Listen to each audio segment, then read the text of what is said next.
primitive de 6x sur racine carrée de 1 moins 3x carré plus 2 au carré. Bon, je dirais, faites très attention, très attention. Faites très attention parce que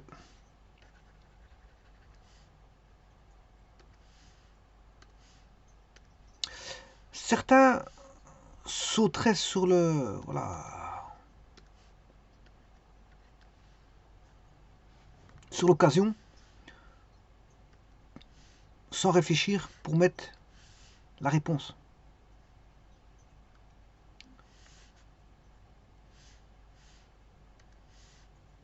Certains se diraient, ben, le f c'est 3x carré plus 2, f' c'est 6x, ben, ils se diraient qu'on aurait du f' sur primitive de f'.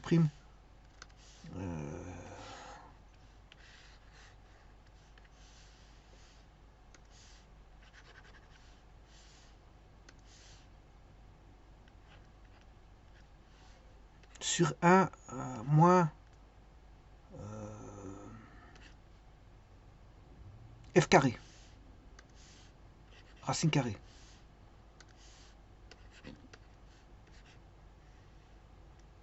Avec un dx. Ce qui veut dire que il se dirait, bon là c'est un arc sinus de f ou moins arc cosinus de f. Eh bien non, je peux vous dire que c'est pas vrai. Du tout. C'est complètement faux. Et donc, cet exercice peut constituer un attrape-nigo pour les élèves ou les étudiants. Alors, on va voir pourquoi. Les raisons pour lesquelles ce n'est pas ça. Alors, je peux vous dire que la réponse, ben, elle n'existe pas. Ici, c'est comme les fantômes, ça n'existe pas. Donc ça, c'est le symbole de non-existence. Symbole de non-existence. Ça n'existe pas. Bon, c'est comme le symbole quand vous écrivez « il existe un seul voilà, x appartenant à R ». Bon, c'est un petit peu c'est un espèce de quantificateur. Voilà, c'est un quantificateur comme ceci. Il existe quantificateur, il existe quel que soit voilà, quelques quantificateurs. Eh bien, ici, c'est un quantificateur qui indique la non-existence du calcul de primitive ici. Alors pourquoi? Eh bien, justement, l'astuce, elle est là. C'est que, regardez bien, je vais créer la fonction... tout d'abord, je vais créer la fonction 1 sur... Bon, le polynôme. Qu'est-ce qu'il vaut, le polynôme? Il vaut 3x carré plus 2. Ben, on peut se dire que 3x carré plus 2 est toujours positif. Puisque on a un carré fois 3, c'est toujours de positif. En plus de ça, vous rajoutez 2. Ouais, il sera toujours positif. Donc il n'y aura pas de racine à ça. Il sera au-dessus de l'axe des x. Donc 3x carré plus 2, c'est ça.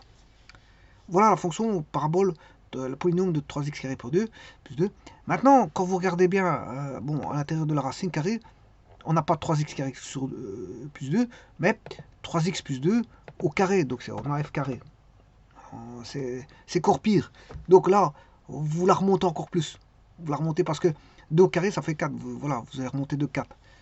Vous allez remonter à 4.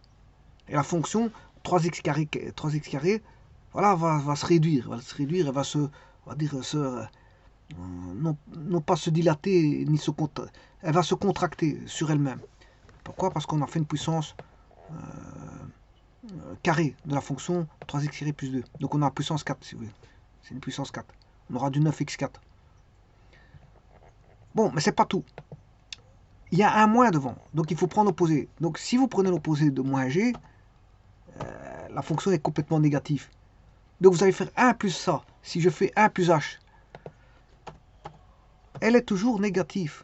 Ce qui veut dire qu'à l'intérieur là, de la racine est toujours négative. La racine est toujours négative. Ce qui veut dire que il n'y a pas de valeur. Le domaine ici, il est vide. Le domaine, il est vide. Il n'y a pas de valeur qui vérifie cette fonction-là. Donc le domaine de la fonction, le domaine, les x appartiennent à l'ensemble vide. Il n'y en a pas. Alors ça, c'est un symbole, hein, c'est un ensemble vide. C'est un symbole ensembliste. Donc, c'est pour vous dire qu'il n'y a pas. Donc, s'il n'y a pas de domaine, s'il n'y a pas de x qui vérifie la fonction, aucun, ben, c'est que la fonction n'existe pas. Et si la fonction n'existe pas, ben, je veux dire, la primitive ne saurait pas exister. Voilà, donc, il faut rechercher, c'est pour ça qu'il faut toujours rechercher le domaine à la base. Alors, maintenant, je vais mettre la fonction. Donc, on a f' qui est 6x sur, ou plutôt, sur P, race SQRT de P. Voilà. Et donc là, il n'y a pas de tracé qui se fait, ça va, parce que la fonction, vous avez beau la chercher, vous ne la trouverez jamais. Cette fonction-là, elle n'existe pas. Elle n'existe pas. Ouais, je prends. Il n'y a aucun réel qui satisfait cette valeur. D'ailleurs, regardez bien, je vais mettre Q pour n'importe quoi. Q de 0, bah, il va vous dire non défini. Q de 10, c'est aussi non défini. Bon. Alors maintenant, on va aller plus loin dans le raisonnement. On va se dire que, bon, la personne n'a pas recherché le domaine dès le départ, donc elle ne connaît pas le domaine, puisqu'elle ne l'a pas recherché. Elle ne l'a pas recherché, elle n'était pas censée savoir que la fonction existait ou pas. Donc on va faire la démarche dans laquelle on va calculer une primitive. Pas de problème. On va calculer cette primitive. Ben, je vous ai dit que si c'était une primitive, c'était soit arcsinus de f ou moins arccosinus de f. C'est une des deux. Ben, c'est la même chose. Hein. Bon, arccos de f ou arcsine de f, c'est la même chose. Maintenant, on va la tracer, cette fonction-là. Alors, on va tracer cette fonction, mais je vais la tracer partie par partie. Donc, si je prends l'arcsinus de f, donc c'est-à-dire je vais prendre x ici, arcsine de x, et voilà. Alors, maintenant, j'aurais pu mettre moins arcos, hein. Bon, c'est la même chose, de x, on a la même fonction. Arc cos de x, voilà, c'est un peu la même fonction, mais voilà, elle est décalée. À une constante près, on va dire que c'est la même chose. Quand je dis arcsine et moins arcos, c'est à une constante près, décalée l'une de l'autre. Voilà. Donc c'est la même chose en calcul primitif que vous calculez en arcsine ou en arcos. Les primitives sont calculées à une constante près. Donc c'est la même chose. Supposons que. Donc ce qu'on peut apercevoir ici, c'est que vous connaissez la fonction arcsine, qui est une fonction cyclométrique, mais que ce soit moins arcsine, que ce soit arcsine ou moins arcos, elle est comprise entre x égale moins 1 à x égale 1. C'est-à-dire que si je fais R de 1, j'ai une image. C'est parce que c'est le maximum où je peux aller en x. En x, hein, attention, en x, je parle de x. R de 1, voilà, ça fait pi. R de 1, ça fait pi. R de moins 1, ça fait moins pi. Et c'est une fonction qui est impaire, sans de symétrie, qui est l'origine. Bon, on va aller un peu plus loin. Je ne vais pas travailler avec S, mais avec R. Donc je ne vais pas travailler avec l'arcos, mais avec l'arcsine. Bon, travaillons avec l'arcsine. Supposons cette fois-ci que je mette le polynôme. Alors je vais aller partie par partie pour le polynôme. C'est 3x carré plus 2. Alors je rappelle le polynôme, c'est le f, c'est 3x carré plus 2. Bon, on va y aller. Donc, je vais travailler avec l'arcsine. On va le faire avec arcsine. Donc, arc, sin. Bah, si vous mettez le x carré, bon, tout devient positif, c'est normal parce que le carré est une fonction rend tout positif, mais on est toujours compris entre x égale 1 et moins 1. Alors, on sera compris entre voilà, moins 1 et 1, et la valeur sera comprise entre pi et pi. En y, on va aller de pi, on va redescendre en 0, puis on va remonter à pi. Voilà, tout est positif. Bon, ça c'est pour la... donc, arcsinus est compris entre moins 1 et 1. Arcsinus de x carré, elle est compris entre moins 1 et 1. Maintenant, on va faire l'arcsinus de 3x carré. 3x carré. Bon, vous voyez qu'ici, la fonction c'est un petit peu contracté. Voilà, elle est plus ou moins comprise. Voilà, un tiers. Donc là,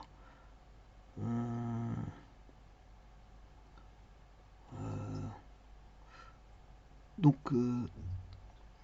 si pour x carré on arrivait à 1,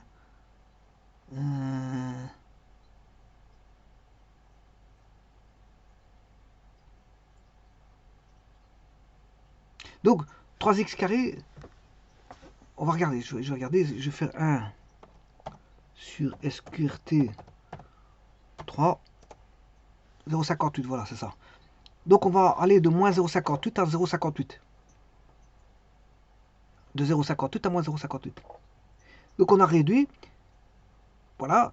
Et maintenant, l'astuce, elle est là. Si vous faites, pour l'instant, tout va bien, parce que l'arc sinus accepte 0,58 et moins 0,58. Parce que l'arc sinus est compris entre moins 1 et 1. Tant que vous mettez des valeurs entre moins 1 et 1, il n'y a pas de problème. Maintenant, si vous mettez un x carré, c'est toujours compris entre moins 1 et 1, le x. Mais si vous mettez 3x carré, bon, comme vous devez faire fois 3, voilà, la valeur est démultipliée par 3 pour le carré. Pour le carré. Donc, ça veut dire qu'elle va se contracter. Elle va se contracter. Elle va aller de 0,58 à... ouais. Donc, je peux faire, par exemple, l'arcine de 1 sur racine de 3 au carré. Ça fait 1 tiers. Et 3 tiers, ça fait 1. Voilà, donc on peut aller de 1 moins 1. Mais quand on a multiplié 1 sur racine de 3 qui a la valeur max par 3. Voilà, on va dire ça. Donc on a toujours compris entre moins 1 et 1. Parce que si vous rentrez 1 tiers au carré, 1 sur racine de 3 au carré, ça fait 1 tiers. Et 1 tiers, vous multipliez par 3. Voilà, vous êtes toujours... on peut toujours entrer. Voilà, l'entrée est toujours possible. Maintenant, là où on aura pu, ce sera impossible. Mais vous allez prendre 3x carré plus 2. Et là, c'est plus possible. Alors si je les retire tous, là, on ne sait plus la mettre. On ne sait plus mettre. Elle n'existe pas, cette fonction. 3x carré plus 2 n'existe pas. Pourquoi? Parce que la valeur maximale que vous avez, c'est 0,58. Je vais te le montrer maintenant. Si vous faites plus 2, vous êtes à 2,58. Un arc sinus de 2,58, ça n'existe pas. Et l'autre, moins 0,58. Moins 0,58 si vous faites plus 2. Ouais, vous avez un 42, vous êtes en dehors de 1. Donc, dès le moment où vous êtes en dehors de 1 ou en dehors de moins 1, l'arc sinus n'existe pas. Et ici, toutes les valeurs n'existeront pas parce que la valeur maximale prise par 3x carré, vous faites plus 2. Or, la valeur maximale, c'est 0,58. Plus 2, c'est 2,58. Or, la valeur maximale, ce sera impossible de la rentrer dans l'arc sinus. Parce que l'arc sinus, c'est maximum 1. Bon, ça, c'est une chose. Maintenant, prenons le plus petit, le minimum. Le minimum, c'est moins 0,58. Ouais, mais le problème, c'est qu'il faut faire 3x carré plus 2. Minimum de 3x carré, c'est moins 0,58 plus 2, ce qui fait 1,42. 1,42 n'est pas possible à rentrer dans l'arc sinus. Ça veut dire que de 1,42 à 2,58, il n'y a aucune valeur qui satisfait pour entrer dans l'arc sinus. Donc ça veut dire que le domaine ici, de 3x carré plus 2, voilà. Mais on aurait pu, je veux dire, le voir dès le départ, parce que j'avais dit que 3x carré plus 2, où il était 3x carré plus 2, voilà, il est là. Ça, c'est la fonction 3x carré plus 2. Bon, si je prends 3x carré, on va prendre 3x carré tout court. Bon, 3x carré, c'est encore possible parce qu'il passe en 0, 0. Voilà. Voilà. Donc en 0, 0, c'est encore possible.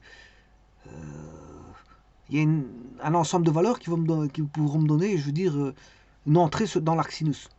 Mais quand vous faites 3x carré plus 2, bon, ça devient trop grand. Ça devient trop grand parce que voilà, 3x carré plus 2 est plus grand que 1. Voilà, il est plus grand que 1. 3x carré plus 2 est plus grand que 1.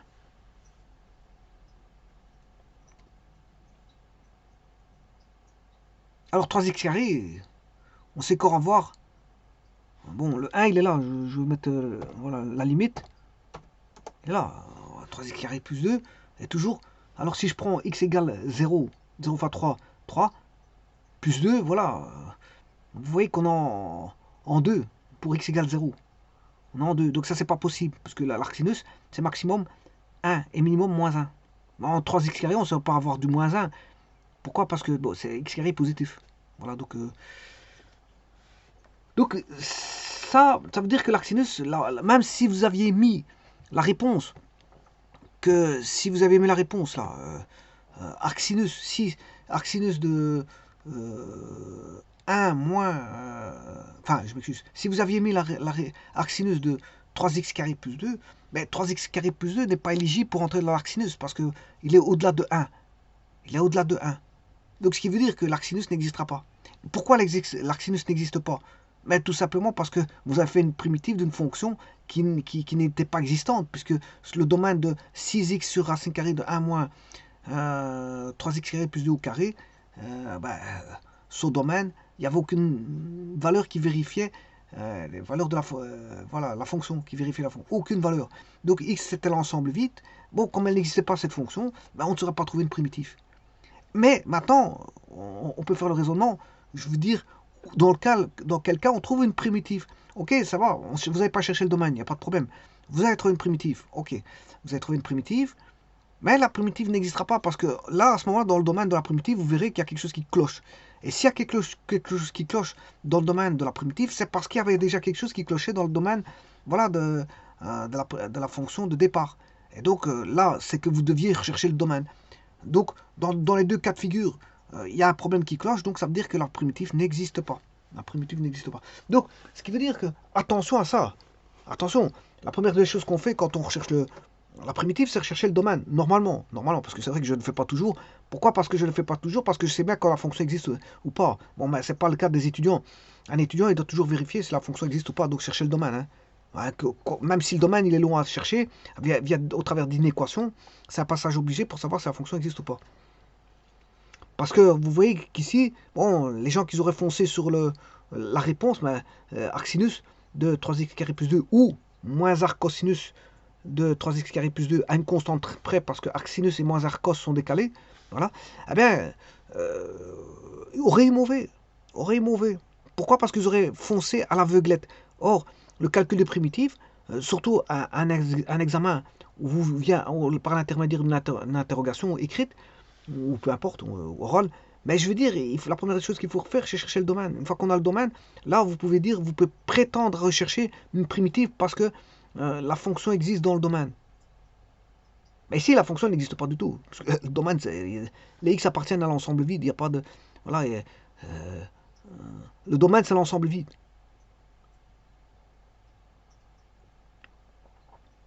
Voilà, il n'y a pas d'x qui concourt à trouver la valeur de la primitive, la fonction. Mais donc, s'il n'y a pas de fonction qui existe, il n'y a pas de primitive. Point. Donc là, c'est un attrape-nigo. Voilà, ici, elle n'existe pas.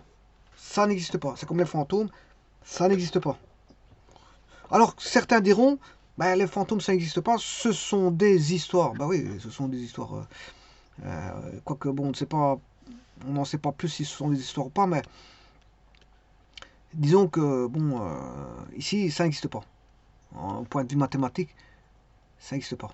Pourquoi? Parce que le domaine, il fallait rechercher le domaine. C'est ça.